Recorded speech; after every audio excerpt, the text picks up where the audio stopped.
waxaa ilaahay maadi weeye subxaana wa taala ilaahay nabad qofka nagu soo celiyey sa ogtiin annagu waxaan ka qayb gallay forum ambashir muddo badan ka soo shaqeynay anageena la Mustafa 2 sanadood ka shaqeynayno ahaa German Somaliland Business Forum oo isku yimaanaya kompaniyada magaalada saay Germanka iyo baacmishiriga amba shirkadaha reer Somaliland oo magaalada Berlin ka dhacayay oo lagu soo bandhigay khayraadka Somaliland si ay kompaniyada Germankuna ay u maalgashadaan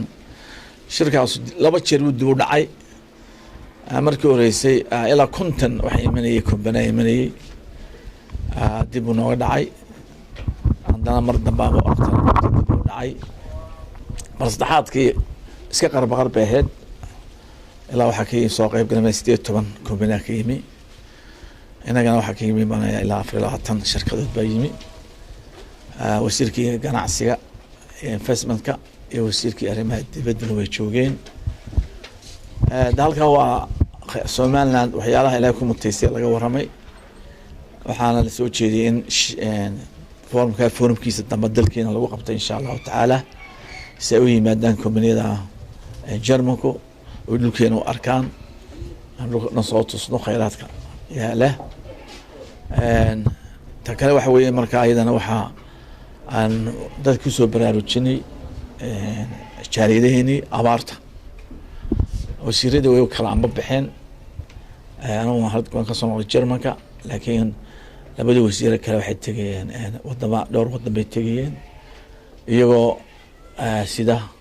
fariinta ah magaalada saay abaartan ilaahay naga jabiyay xun haysa in dadkeena dibaddu ay gudiyaal sameeyaan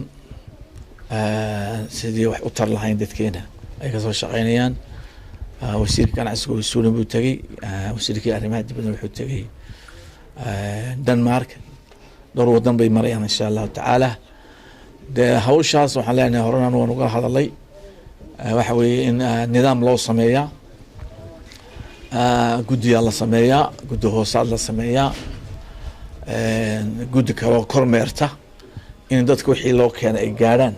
in la sameeyaa waxay u baahan tahay dee structure dhan bay u baahan tahay xiriir la sameeyaa dadka lagu qoodiyo hadhowtana insha Allah taala makroobkii aan xoolo loo iibiyo dadka lagu celiyo dhaqankoodii iyo habkay ku noolaayeen dawaa ilaahay subxaanahu wa taala waa hawl culus bay nagu beegan ilaahayna waxba kuma ilaahay roobka keeno roobka yimaado kulli laakiin calaf baan jirin muddo ay soconaysaa xoolo in la xaqiijiyo barida ilaahayna aan badino taas bini aadamkana aynu waxtarka bini aadamka isku darno magaa waxaan leenahay shacabka reer Somaliland ha kaceen magaalada waxa la maro magaalada sanaaduq lagu guriyo qof u xiliyo ha ugu guro nidaam bay u baahantay fundraising oo loo sameeyo abaarta dawladda waxa weeye inay jaajiniinta waa milyanka dheeraadka baran qaaday baacmishtarigana waan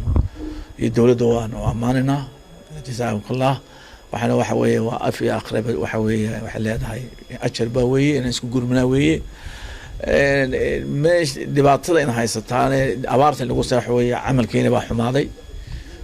qabyaaladeen iyo xaasidkeena baa xumaaday af Soomaaligeena baa xumaaday in dadku waxa weeye muslimaan af wanaagsan ku hadala